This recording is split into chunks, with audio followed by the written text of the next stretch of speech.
This webinar is for informational purposes only and does not constitute legal advice. As I mentioned a few minutes ago, my name is Andrea Johnson. I'm the Grant and Financial Education Coordinator for the Texas Office of Consumer Credit Commissioner.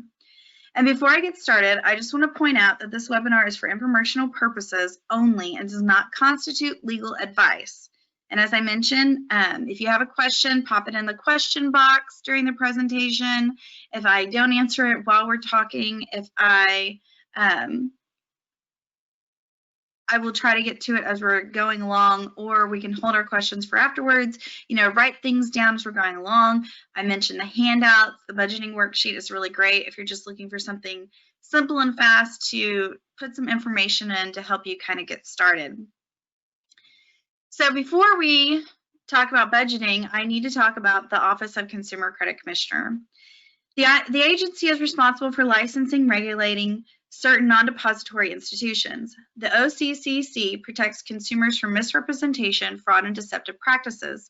We provide consumer assistance and education to help people understand their rights and responsibilities and assist with the complaints and inquiries regarding our licensed and registered industries. And you may be wondering, what are those licensed and registered industries? Because a lot of people, when they've tuned into these webinars with us when we're with ERS and TxDOT, it turns out a lot of people haven't heard of us. Well, here are the different types of businesses that the OCCC licenses and registers. For instance, we license pawn shops and payday loan companies, and our agency registers debt management and manufactured housing creditors.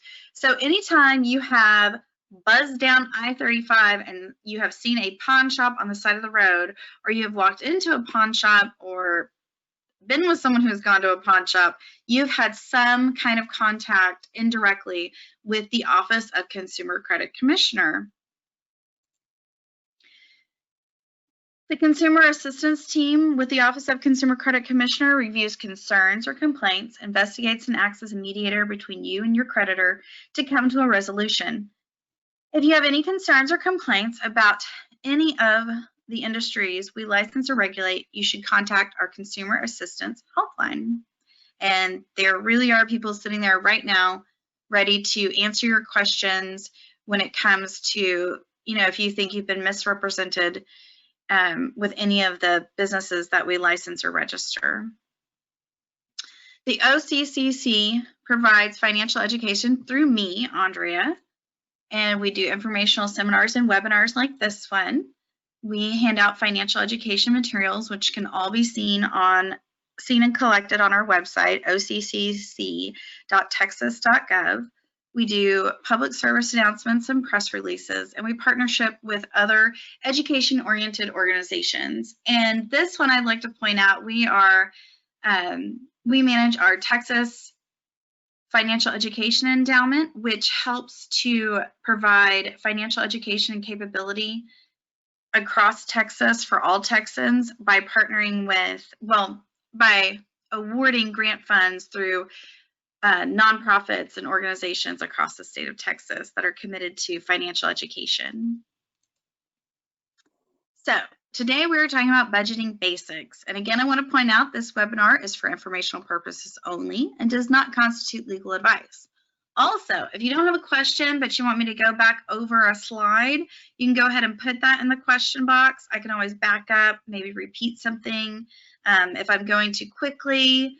I would also like to point out that I do have a cold right now, so if for some reason it goes silent, that's probably me muting the mic for my cough button.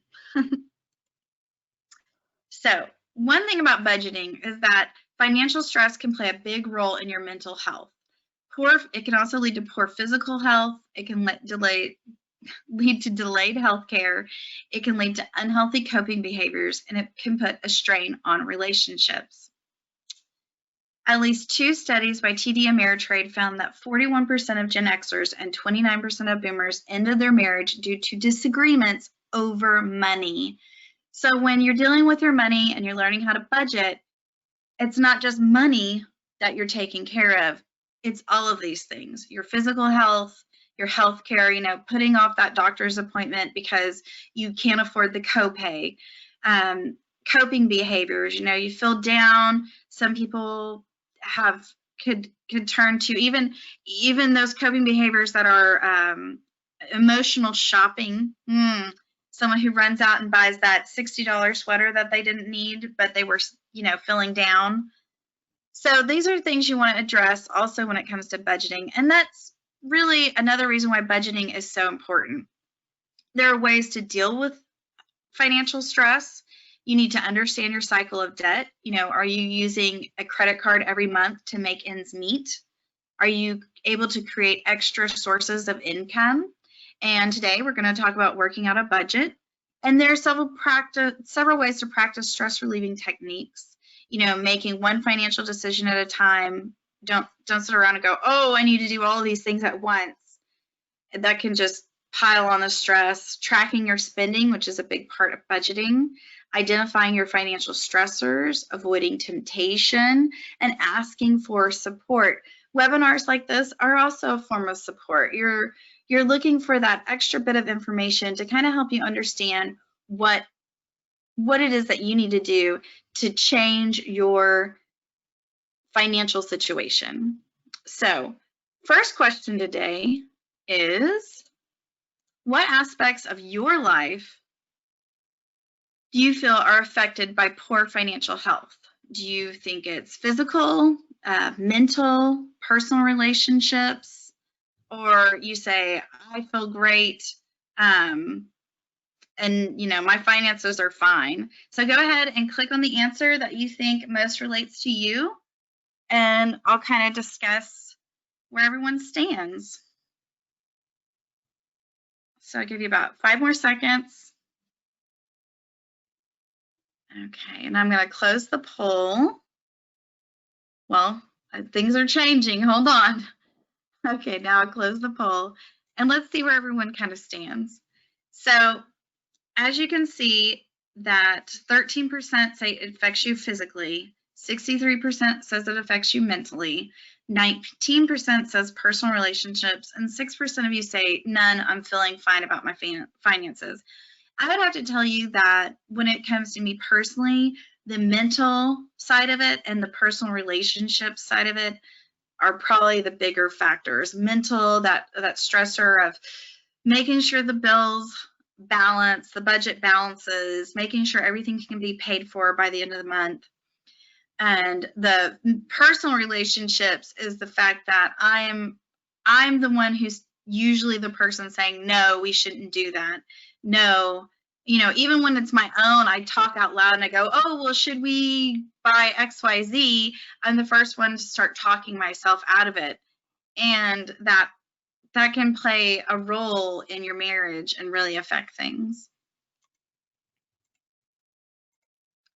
So what are the benefits to budgeting? Well, one, it gives you control over your finances. It helps you set financial goals, which today you're going to find out that that is a big part of budgeting. It helps you to organize your spending, and it helps you to plan for what you want. So here is what the budget basics worksheet looks like that I've attached as a handout to this presentation, and it's completely fillable. All these, you'll see it has your short-term, intermediate, and long-term goals here, and you should kind of fill those out, what you estimate or guesstimate the cost will be.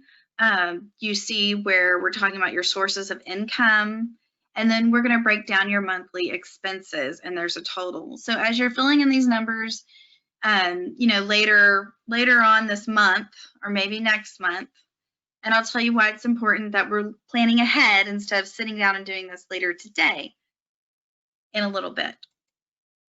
So what are different budgeting categories? A lot of us probably think, oh, it's my house payment, my car payment, insurance, and groceries fluctuate, so I'm going to leave that alone. Well, here are the different budgeting categories. Your housing, this is your rent or mortgage, and it includes things like your property taxes and your homeowners and renters insurance. Transportation not only includes your car maintenance, your gasoline, it includes your public transportation expenses and any parking you might be using. Utilities, of course, electric, water, gas, trash, and cell phone. Your insurance, health insurance, life insurance, auto insurance. When it comes to health insurance and life insurance, those are things hopefully your employer has a role in that.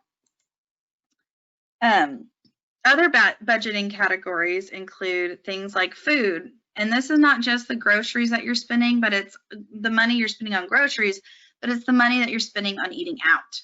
So for instance, I know we splurge sometimes on the weekend in my house, and I feel really guilty about it at the end of the day, but sometimes mom doesn't want to cook. Someone is asking if we can get copies of the handouts. Yes. If you cannot access them in this presentation, which hopefully you should be able to, I will also be able to email those to you afterwards. Budgeting categories also include entertainment, so fun things like right now we're spending probably a lot of time watching Netflix. Movie theaters are open, but I know that my husband has a tendency to just download a movie on Prime, things like that. Extra funds for things that come up during the month, because things always come up during the month that you weren't expecting. Taking your dog to the vet, taking your cat to the vet, personal spending like haircuts, clothing, maybe a Saturday run to Target, and savings. So you want to make sure you're paying yourself first, even if that is a small amount. I know someone who has several accounts for their grandchildren, and they put $5 a month in each of those savings accounts.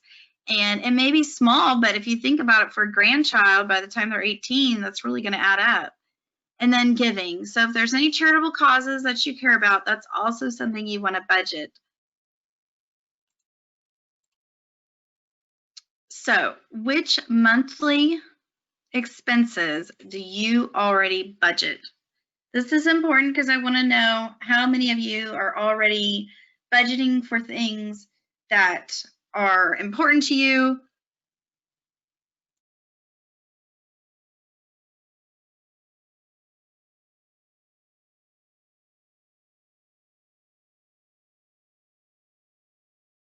Okay, sorry about that. I had to mute my mic for a second.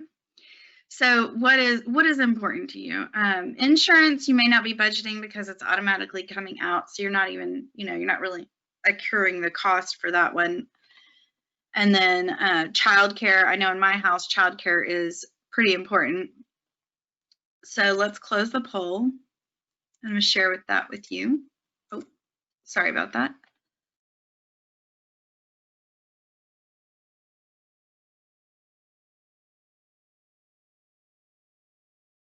So it looks like a good majority of you make sure that you are budgeting for your mortgage, and then a lot of you are budgeting for your car payment. I know both of those in my house are pretty important, but we also budget for childcare. So it just shows that a lot of you are already taking those steps to keep track of your expenses.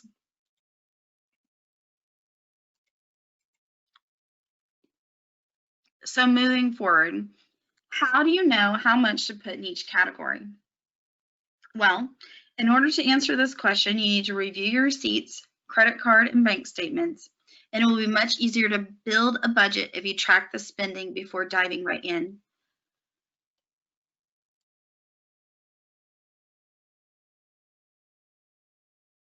And that's why I said earlier, the budgeting worksheet is available, but it's not necessarily something that you need to sit down this afternoon and start doing unless you've already started tracking these expenses. So first you need to gather all your fixed monthly bills and calculate the total. Examples include your mortgage, rent, car payment, car insurance, and possible student loans. These are bills that don't change on a monthly basis. You also need to estimate your variable monthly bills, your spending, your entertainment, miscellaneous things, and food. You should always track first, and then budgeting will be easier afterwards.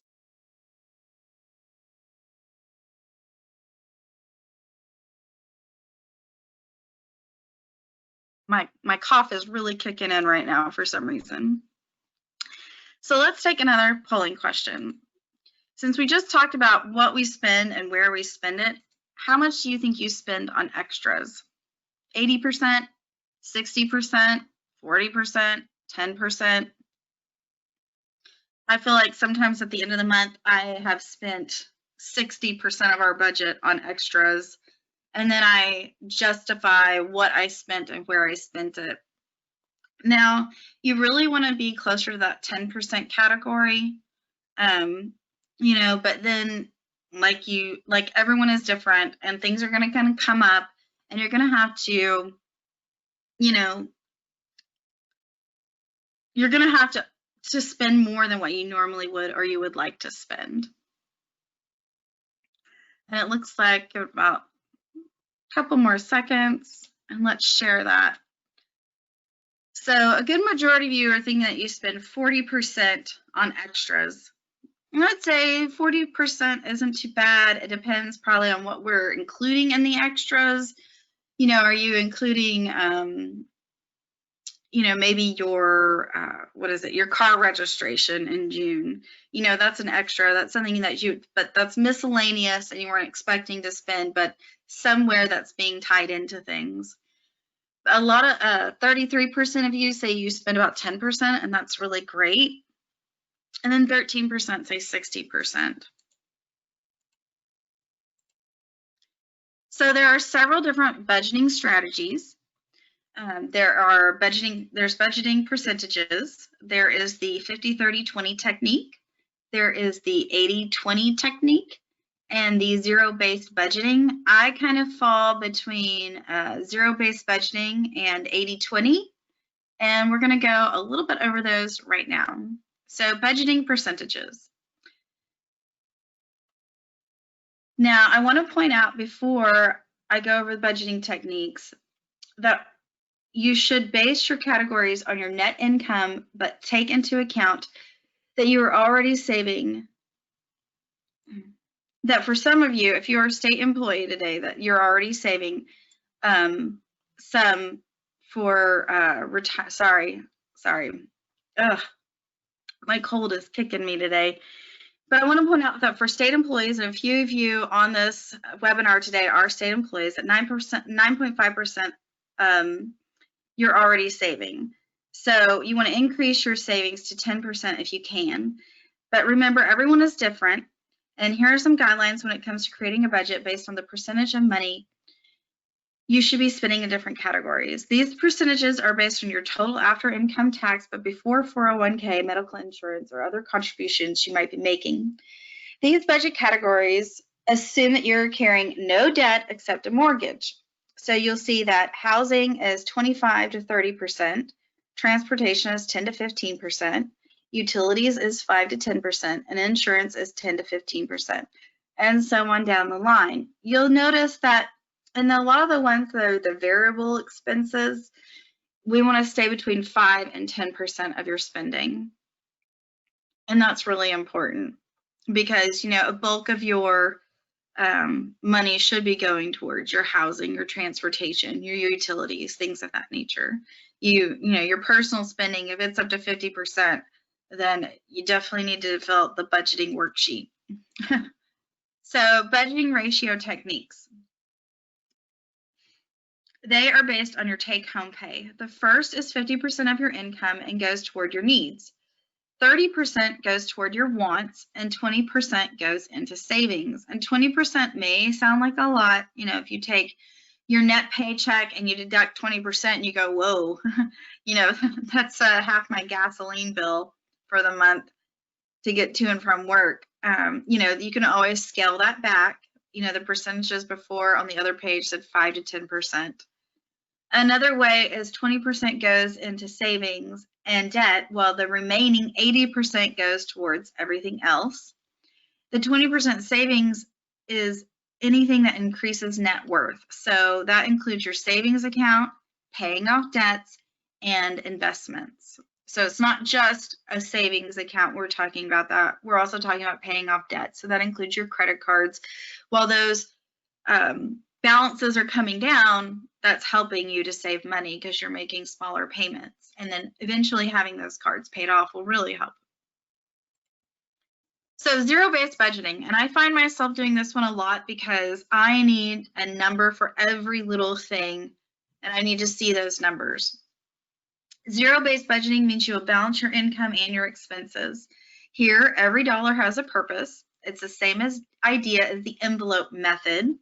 You take your income and you subtract your expenses down to zero.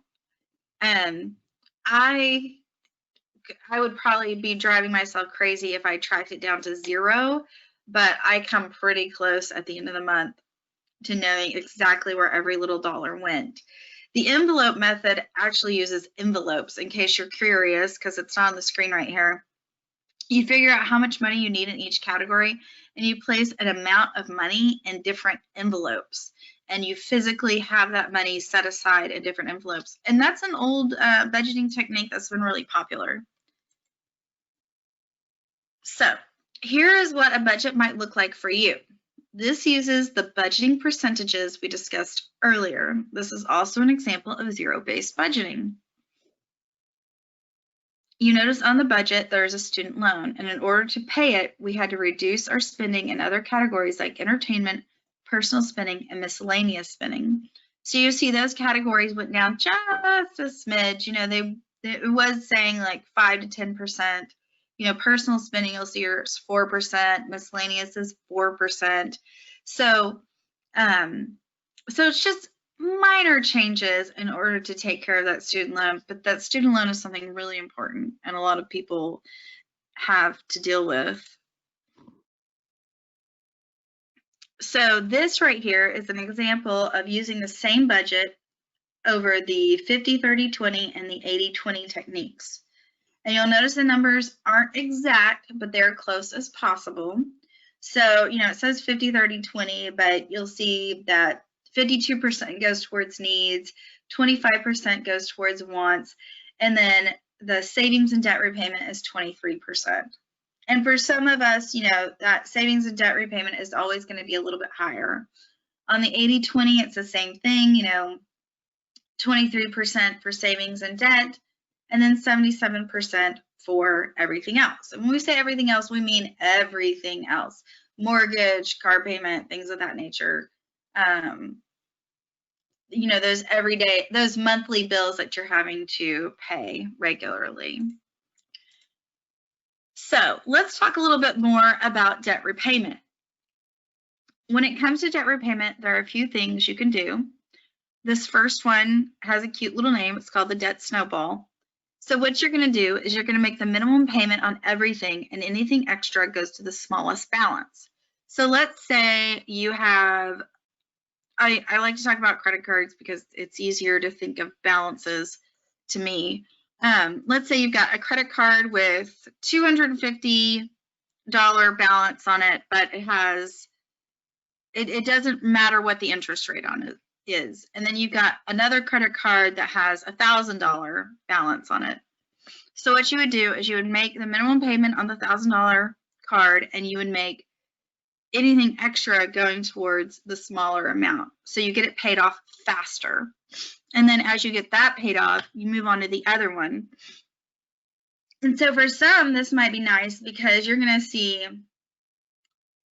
those things being taken care of faster because you're getting those smaller balances gone and done. And then the other one is going to be the debt avalanche, where you're going to pay the minimum payment on everything, and anything extra goes to the highest interest rate.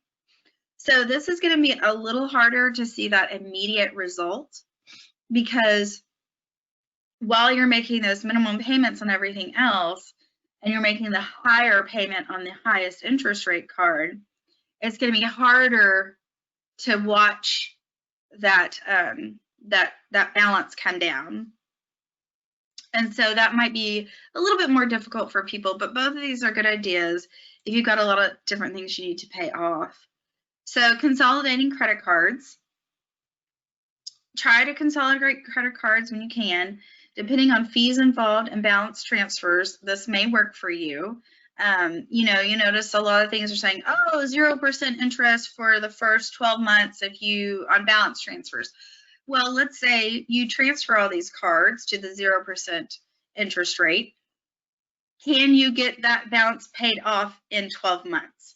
Because if not, you're just going to be at the same place you were at the end of those 12 months.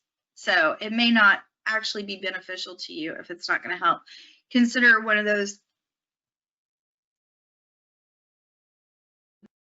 Consider, you know, the debt snowball or the debt avalanche instead to help, one of those techniques to help pay off those cards. So another thing when it comes to budgeting is if you haven't already stopped using credit cards or other debt to finance your living expenses, then you need to. Try to, if you get them paid off, and then get rid of them if you can. Maybe just have one card that you have for emergency expenses. That's what we've transitioned to in my house. And it's really helped us to stay on budget and to curb that cycle of debt. Allocate extra money for debt repayment. So what that means is, you know, as you get other things paid off, is there something, can you take that money that you were using for that card or that bill, you know, that car payment, and transition that into paying down another debt? So that would be one way of doing it. Also, you know, maybe getting a second job, and we'll talk about that more in a second. And also, you know, is everyone contributing that can contribute to the debt that is being carried every month? And also remember, it never hurts to ask. You should contact your creditors to see about lowering your interest rates. And this might seem a little crazy. I personally can tell you that I did this way in the past. I had a crazy interest rate. I consolidated. I didn't realize what I was getting into because I did it over the phone. And I actually called and said, hey, is there anything you can do to lower my interest rate? And they actually said, no, because you have great credit, we can't help you. And I was just floored that that was their reasoning behind not helping me. And so, but with that said, I know that other people have had success with this, and I always believe it never hurts to ask. You know, if you want that raise, if you want that promotion, if you know, if there's something out there that is really important to you, you need lower interest rates, you know, if you need to do all these things with your finances, just ask, you know, track down the person who has the answer and you ask them, because they're either going to say yes or no. So that is an option for you. So we also want to talk about, hold on.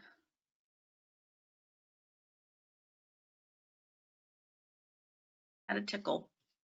So another way to help pay down debt and help your budget is to increase your income. And for some of you, this might be like, oh my gosh, what do you mean increase my income? I don't want to get another job. I'm already working hard enough. But this doesn't necessarily mean you need to get a second or third job either. One thing you can do is make sure you're checking your paycheck deductions. That's probably the first thing you should do. You know, do you have optional deductions coming out of your paycheck that you could eliminate? Are your tax withholdings appropriate? This is something that's really important. You may not know that when you filled out your form, you said, oh yeah, I want an extra $30 withheld for taxes. And now, you know, you're having a crunch time and you're going, why? I just need that extra $30 every month. You know, so make sure you're checking that. Get with your HR person or whoever is handling that type of, and make sure that those deductions are correct. So another question is, are all members of your household who can work chipping in to make things easier? You know, if you live, especially in a multi-generational home, if there's a grandparent around and available, they too might be able to help out, you know, just to help maybe the electric bill, maybe the cable bill, maybe the internet. You know, we all need internet right now, especially with so many people doing virtual learning with their children, that's a big, big, important bill to make sure it gets paid every month right now. Do you have a talent where you could increase income, maybe sewing or crafting? Just kind of get your brain wondering, thinking about different things that you might have a talent for that you could do. I know I sew. I got into making masks, and while I have a friend that, she loves them and buys tons of them from me, I also make them on the side for other people, and they've gotten really popular. Also, do you qualify for any government benefits? That's something you should be looking into. Can you get a part-time job? Especially right now with so many people working from home, it might be a little, I guess it would just depend on your situation. Are you available in the evenings and on the weekends? Before COVID, I would have definitely said, go get a part-time job with Uber, go get a part-time job with Lyft, any of these delivery companies, DoorDash, because they're just, right there on hand. But there's other opportunities. I know teachers who also do tutoring online. So that's something you could look into. And then consider selling what you don't need. This is something that I thought about a lot with people still working from home. You're sitting around your house, you're looking around, you're going, why do I have all this junk in my house? I, for one, had an extra large dog crate that had been sitting in my garage collecting dust for more than 2 years. And I walked past it one day and said, why is that sitting in my garage collecting dust? And then I've got all these, as my kids get older, I'm selling off baby stuff and infant stuff. It's just extra stuff around the house that you don't need. You might have some sentimental attachment to it, but, also consider the question, the very popular question, does it bring you joy? That's one thing you could do to help kind of earn some extra cash to help kind of make ends meet, especially if you just need some extra cash to pay off a bill real quick. Like maybe you only have $100 left on a credit card, and you've got something sitting around your house. You've been paying on this debt for so long, you've got it down to a really good balance, and you're like, ooh, I could sell that, and it's probably worth about $100. There you go. You've just paid off a credit card. Now, when it comes to increasing income and budgeting, you also need to think about decreasing expenses. When it comes to grocery shopping, for instance, consider shopping alone. I know that when I take my husband with me, for some reason, random things wind up in the cart that weren't on the list. Or using curbside and delivery. It's easier to track exactly what you're spending when you are not randomly pulling things off the shelf. I always like to point out there's a reason why stores are laid out the way they are, where you have to walk from one end of the store to get milk and the other end of the store to get toothpaste. It's because they want you to put all that stuff in the middle in your cart, all the stuff you didn't need. Right now, a lot of us are still working from home. I know I am. But if you are going into the office again, consider packing your lunch. Unless you are buying local, going to local restaurants for lunch, it's really probably a good idea to start packing your lunch.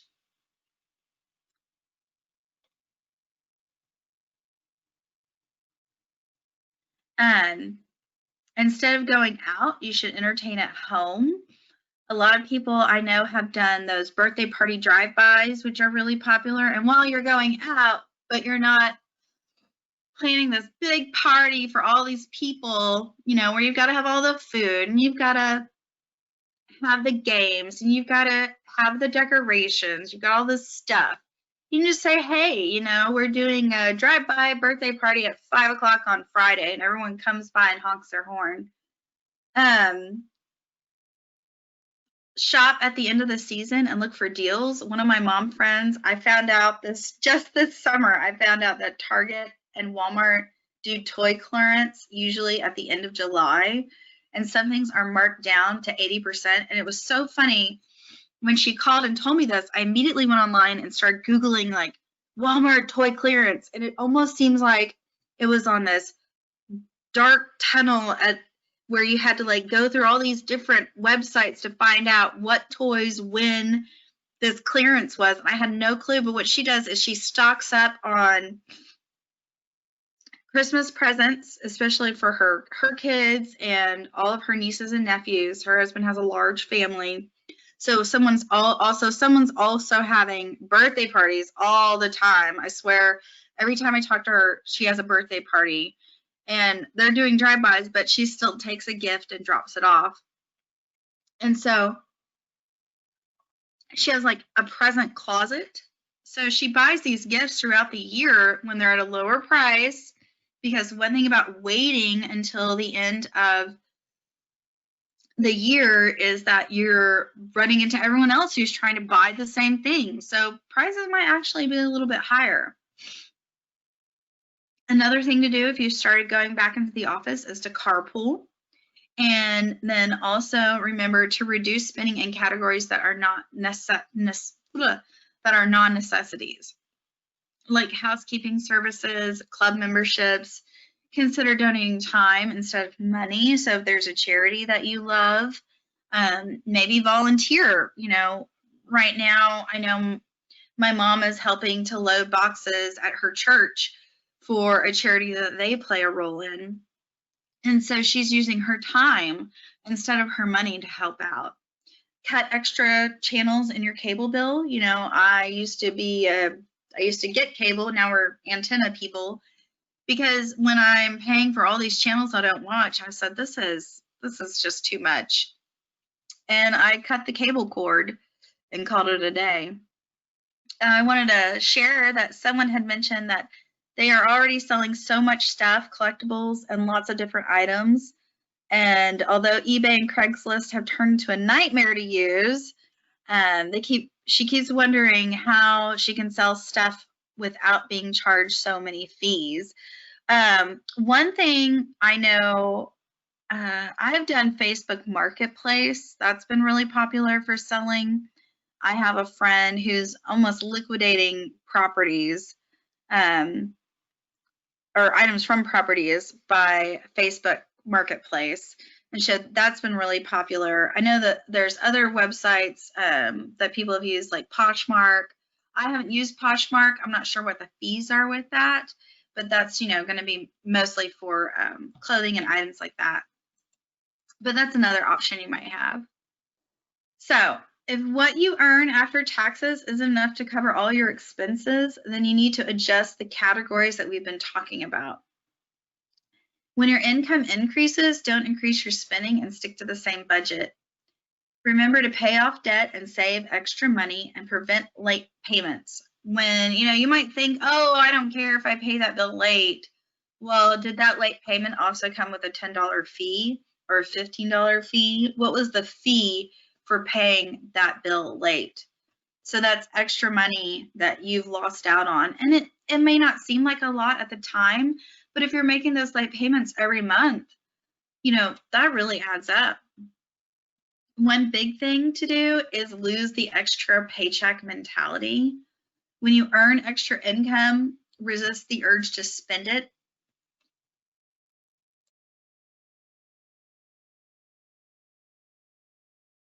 Consider placing that money in a savings account for emergencies or paying more than the minimum payment on credit cards and loans. And don't forget to factor in expenses you may pay on less frequently, like annual tax payments and car registration fees. So what I always think of, which sounds lovely, and hopefully you're capable of doing this and you have the willpower to do this. Let's say you do get a raise. Let's say you get, you know, you look at it and you go, oh, well, it's just an extra 20 bucks a month. Well, that extra 20 bucks a month, you should set that up to go into a savings account. And so you are saving $20 a month that you didn't have before. And so you're not going to miss it if you don't see it in your paycheck. So one thing about budgeting is that you need to create goals. There are short-term goals, which is less than a year, intermediate goals, which 1 to 4 years, and then long-term goals, which will take you 4 years or longer to achieve. Short-term goals can include an emergency savings account, small household repairs, or a weekend getaway. I know I could use a weekend getaway. Intermediate goals could include a down payment on a vehicle, an extended vacation, or major home repairs. And then long-term goals would be like a down payment on a house or buying a new boat. Doesn't that sound lovely? And retirement. You know, a lot of people, when they join the workforce, even, you know, if they join before they turn 18, they may not be focused on retirement, but that is a big, big thing that you need to be planning for in the long term, because hopefully you'll retire one day and you'll get to take some time out to do the things you love. So my last poll is, do you have any of these short-term, intermediate, and long-term goals?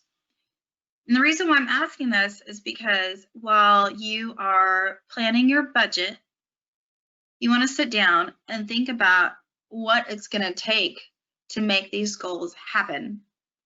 You know, and it could be, I want to pay off my car faster. You know, yeah, I've got this loan is for 5 years, but man, I'd really like to pay it off in 3 years. So that's something you could plan for and save for and start chipping away at faster and faster and faster, and get that paid down so that you can look ahead to another goal. Maybe start putting that money towards another goal. Start putting that money towards retirement. Start paying your mortgage off faster. So having goals is good for setting a budget so that you're not just looking at the monthly expenses. Oh, why am I putting this money in a savings account? You know, well, I'm putting it there because I want these other things, these things that will bring me joy, these things that will, you know, weekend getaway sounds like it would be peaceful. It would bring me peace. It would make me feel luxurious, you know, take my mind off of the stress of everything. So it's really important to set those goals. And it looks like a lot of you are setting goals, and that's great. So remember, when you are filling out your budget worksheet, that you want to write those goals down and what they will cost. And 13% of you say that you haven't even thought about it. Well, that's a big part of budgeting, is thinking about those goals. And it also helps you if you feel like you are trapped every month. You're just like, oh, you know, I'm spending every last dime I have. This is so depressing. You know, I get my paycheck and the money goes out immediately. Well, set these goals. That's something happy that you can look forward to. That's something that you can plan on. That's something you can look ahead to the next couple years and say, this is my goal and this is what I'm going to do. And that'll help you feel good about your budget. So how do you achieve those financial goals? Well, you need to write them down and make them visible. Be specific and achievable. If you physically see these things written down where you can see them every day, let's say you put them on your bedroom door, like next to the door, next to the light switch, and every day you walk out, you see, oh yeah, I wanna put a new deck on the back porch. I don't need to eat out today. You know, nothing tastes as good as sitting outside on my back deck, drinking coffee in my chair while the sun rises in the morning. So that's going to help you cut down that extra spending that you have that day, because you can take that money and put it in your savings account. This also helps you figure out how much it will cost for you to achieve your goal. It's not just the monetary cost. You need to consider your support system and the sacrifices that may be necessary in order to achieve these goals. You know, I live with a musician. He is constantly talking about the things, his music gear, guitars, things like the things that he loves. and I have to say, well, we've got XYZ on the list, and we're going to have to sacrifice a new guitar for this instead because it's going to help all of us. You also need to communicate those goals. So rank your goals in order of importance and share them with your family members. And this may not sound like it has to do a lot with budgeting, achieving financial goals, but it's going to help you to budget when you look at a goal that will make you, you're working towards something. Establish a timeline. You use this to determine the monetary line item in your budget. For example, if your goal is $1,000 for a new car down payment over the next 18 months, you should set aside roughly $56 a month. And so that'll give you $1,000 in 18 months. And that will help you put that money towards that goal that you have and buy a new vehicle. You also want to be flexible. Keep your eye on the prize, but you may have to reset or compromise. And remember that a setback does not mean you are unsuccessful. Things are going to pop up financially that you're not going to have control over. You're going to have to reevaluate your budget, reevaluate your goals, and come back to number one and start over if you have to in order to achieve these goals and stay on your budget. And budgeting can help you do more than figure out bills. We started this presentation talking about the financial stresses that are out there. Your physical health, your mental health, relationship stress, all these things that can happen. And, when you're budgeting and filling out these goals and you're filling out your budget, it's going to help to ease the impulse for a cash crunch at the end of the month. It's going to help save you money. It's going to help your credit score, which is something I'm going to talk about in 2 weeks. I have another webinar coming up to talk about credit and understanding your credit. So if you've got credit questions, I would love to hear those in 2 weeks. It also is going to save yourself some time and stress.